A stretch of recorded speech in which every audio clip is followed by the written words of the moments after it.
Glory to God in the highest, and on earth, peace to people of good will. Let me first say that what is discussed in this video was also discussed in a recent live discussion over on Faithful to God's channel, which I'll link to in the description. However, that discussion covered several different topics, while in this video, I want to more narrowly focus on the question of Eran Elhaik, Ashkenazim, Khazars, and the relevance of GEDmatch, and go into a bit more detail than we did there as it pertains to that topic. And also worthy of note, as I will be commenting on clips from a video on the We Woke Now channel titled How to Manipulate DNA Tests and Results, it has to be stated that the most thorough point-by-point dismantling of that video was carried out by the Yap Gang late last summer in a video titled We Woke Now versus Eran Elhaik, Jewish DNA Controversy, Yap Gang Domain Expansion, which is also going to be linked to in the description. But jumping right into this topic, the background is that Kelly Richardson over at the We Woke Now channel, as well as Benayah Israel, Will Brown of the Boom Church, and to a much lesser extent Teo Ministries, were all promoting Elhaik's Ancient DNA Origins platform, which is now called Ancient DNA Hub.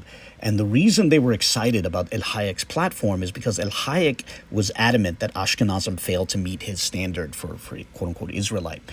However, what was pointed out in a number of different videos, first by the Yap Gang, then by myself and Faithful to God, is that Kelly, Will Brown, and many others from their cohort were faring worse than Ashkenazim on Elhaik's platform, which is to say they were getting a far lower score for quote-unquote Israelite than Ashkenazim were. So if Ashkenazim were disqualified by Elhaik's platform, then so too the good doctor and many other Hebrew Israelites would likewise be disqualified by Elhaik's platform. Or conversely, if the minuscule scores that Kelly and others were getting on Elhaik's platform were sufficient to qualify them as bona fide Israelites, then so too Ashkenazim, who fared far better on Elhaik's platform, would likewise qualify as Israelites. The issue was one of even scales. And eventually, the good Dr. Kelly and Benayah Israel responded by trying to throw the platform that they once promoted under the bus, right? And they tried to accuse the platform of playing some sort of game, right? Of being involved in a conspiracy, of deceiving people or whatever. And with that background now covered, we come to the good doctor's discussion with Benayah Israel. And I'm going to show a few clips from that video. And the first clip I want to look at is the one in which Kelly shows his own results, revealing that in the quote-unquote Israelite category, he scored less than 1%. Fair use. Notice what it says here. Neolithic Southeast Africans, 96.2%. Israelites, 0.6%. What is the measure? That measure makes absolutely no sense. Okay, and now I want to jump from that to a few clips in which the good doctor first accepts and concedes that Ashkenazim are faring better on Elhaik's platform, and then attempts to push back against that result, right? So this compilation of 3 clips will run for a little over a minute. And again, fair use. And I look at Ashkenazi Jews, it shows 38%. That is a major red flag. Why? Because going back to the Khazarian hypothesis, the major red flag is, okay, the information about the Ashkenazis. That's the thing that really drove me reaching out to him. All right. The total modern genetic similarity to Israel is 37%. Under the modern genetic similarity to Israel, in other words, the tribe of Judah, it shows the Ashkenazi Jews 38%. My question was, how is it possible when the forward says Ashkenazi Jews DNA is 90% Ashkenazi and 99% European? So his response was, this is more of a wishful thinking on the forward side. Whatever numbers they provide are not based on ancient DNA.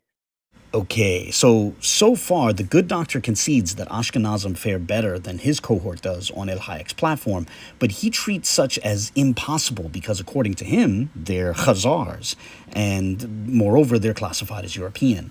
But there's more to his argument, so before I start to dig into it, I'd like to show one final compilation of clips from his video in which he's going to raise GEDmatch as the counterweight to Elhaik's platform. So this compilation will run for a little less than a minute and a half, and again, fair use. And then of course GEDmatch came out. We did the GEDmatch for us, uploaded our results from Ancestry.com to N23andMe there. And that's when we saw the connection to the limba, and you guys already know about the limba.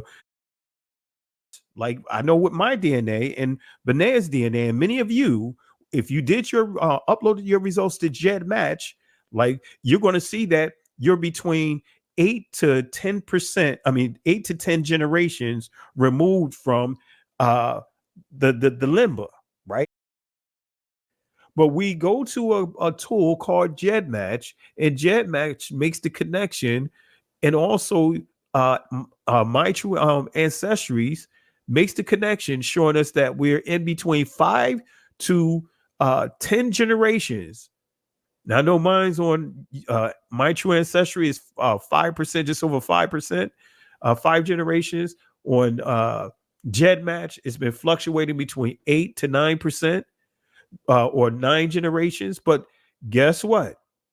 That means no matter what, our DNA results is going to be higher than the Ashkenazi Jewish community, the European Jews.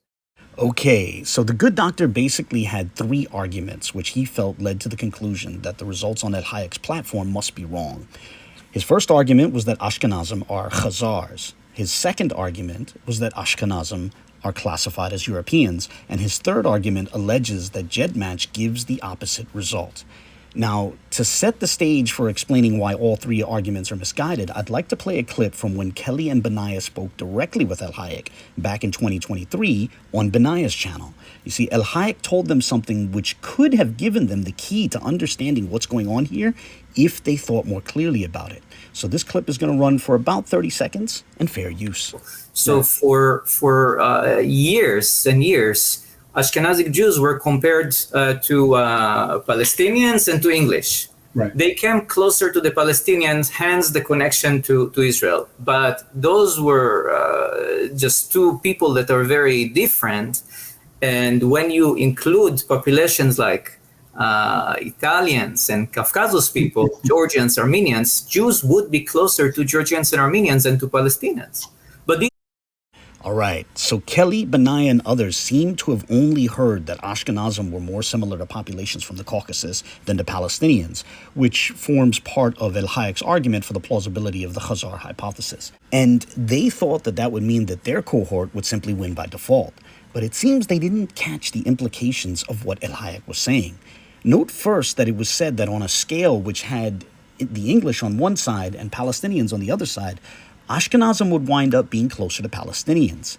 And that alone should have been the first clue. You see, even in Elhaik's view, Ashkenazim failing to meet his standard does not mean that just any other population is automatically going to win by default. Elhaik's own argument posited that certain groups, like Englishmen, can still be even more distant than Ashkenazim are, right? But then Elhaik said that Ashkenazim are closer to populations from the Caucasus, like Armenians and Georgians. And on a side note, perhaps he intended to say they're also closer to Italians.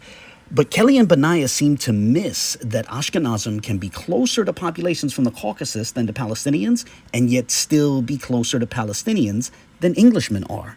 And the reason why this is important is because it leads us to this conclusion. Even if Ashkenazim are closer to populations from the Caucasus, that would not mean that Englishmen would somehow win by default. So being that Elhaik's own argument does not entail that any other population automatically will fare better than Ashkenazim, it was wrong for Kelly to just assume that his preferred cohort would automatically fare better. And here's an even bigger irony. When the scale is looked at like this, it's at least possible for even some of those populations from the Caucasus to be closer to Palestinians than Englishmen are. In short, saying they're Khazars does not tell us how some other population might fare against them on Elhaik's metrics. You see, some populations can still fare worse.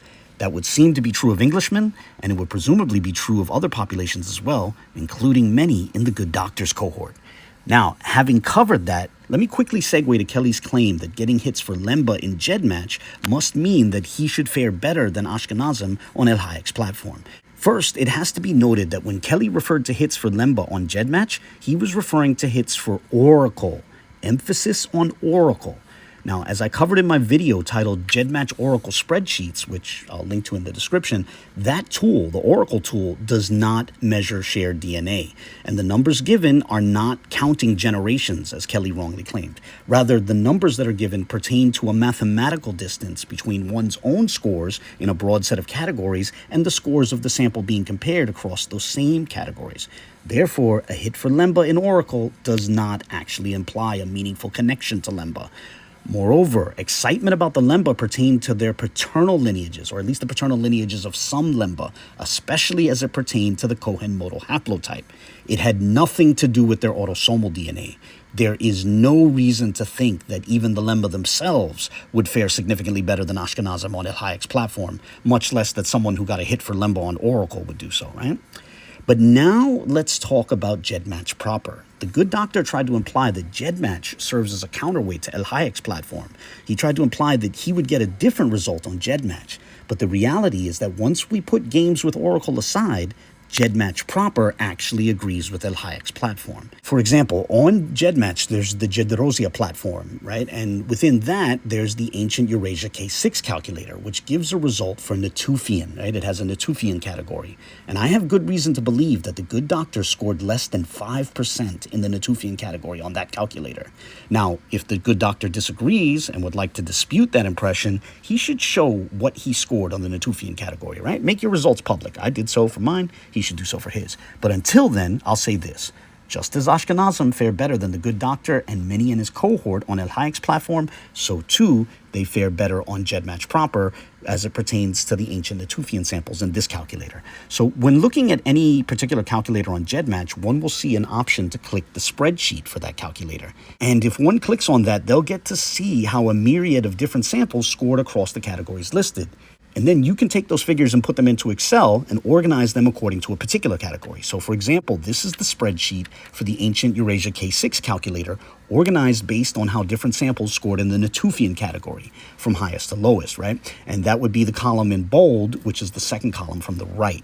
So skipping past the Bronze Age Levant and Neolithic Anatolian samples, on the line marked 3, we see that among modern populations, Yemeni Jews are the closest to Natufians, and that's followed by Saudis, Iraqi Jews, etc.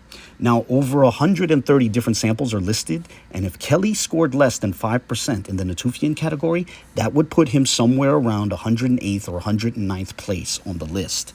So I'm going to give you a moment to take a look at that, to think about how low he actually scored in the Natufian category vis-a-vis many other samples. But with that, if we scroll back up, we'll see that the calculator's Ashkenazi samples scored 25th with a score of over 49% in the Natufian category. And also ironic, if we mention those populations from the Caucasus that Elhaik mentioned, Georgians come in 16th place with a score of more than 52% in the Natufian category, while Armenians come in at 30th place with about 48% in that relevant category. And what this means is that much like Englishmen, Kelly and many in his cohort score significantly lower than not only Ashkenazim, but so too the very populations from the Caucasus, which Elhaik mentioned. And you might also note the South Italian sample in 21st place, right? That addresses Kelly's objection that Ashkenazim are classified as European. You know, like for example, in 23andMe, Ashkenazim are listed under European. But what Kelly fails to realize is that Europe is a diverse place. Certain Europeans, especially those on the Mediterranean, like Southern Italians, Sicilians, Maltese, etc., are still going to fare better than the good doctor does on both GEDmatch and Elhaik's platform. And just as that's true of Italians, it's also true of Ashkenazim. So long story short, Kelly tried to present GEDmatch as a counterweight to Elhaik's platform, but the reality is that GEDmatch proper would produce similar results to Elhaik's platform, which is to say Ashkenazim would outscore Kelly and many in his cohort on both platforms, especially as it pertains to ancient Levantine samples. And on a closing note, while we wait to see if the good doctor will ever share his results on the Natufian category on the, that Gedrosia ancient Eurasia K6 calculator, and don't hold your breath on that, until then, I would like to note that he did publicly share some of his results from the MDLP World Calculator. You see, when Kelly appeared on Dante Fortson's channel, he showed some of his results. And so what we're going to see here is publicly shared information. So here, consider this brief clip and fair use. So I want to share this real quick about my DNA results, right? This is one of them. All right, so in the foreground are his oracle results. But if you look at the top of the background, you'll see his MDLP world results in GEDmatch proper. So looking a bit more closely, you see his scores in categories 2 through 4, descending from highest to lowest. Those being Paleo-African at over 12%, nearly 5% in North and East European, and nearly 5% again in South and West European, and then slightly over 2% for Middle East, which is the most relevant here. And his top category is obscured, but it was no doubt the Sub-Saharan category. So with that information, we can go into the spreadsheet for the MDLP World Calculator and compare how Kelly scored to how one of the Ashkenazi samples scored across the same categories. Now, Kelly didn't show how he scored amongst those lower categories, but as the numbers are descending and the lowest score he showed was already 2%, we can assume the other scores, that were below that would be relatively negligible, 1% or lower, maybe 0%. And that would put his highest score for Sub-Saharan at roughly 75% or less, depending on how he scored in those lower categories. But the salient point here is what is highlighted in yellow. This Ashkenazi sample in the MDLP World Calculator had a score in the Middle East category, which was more than 10 times higher than Kelly's score in that Middle East category. And while this isn't pertaining to ancient samples like with the Jedrosia sample with the Natufians, this nonetheless shows that much like Englishmen in Elhaik's example, Kelly and many in his cohort are genetically farther away, genetically more distant from the Middle East than Ashkenazim are. But with that, I'll close this video here. As always, I welcome any comments, questions, criticisms, or objections. So feel free to share your thoughts, whether positive or negative, and God bless.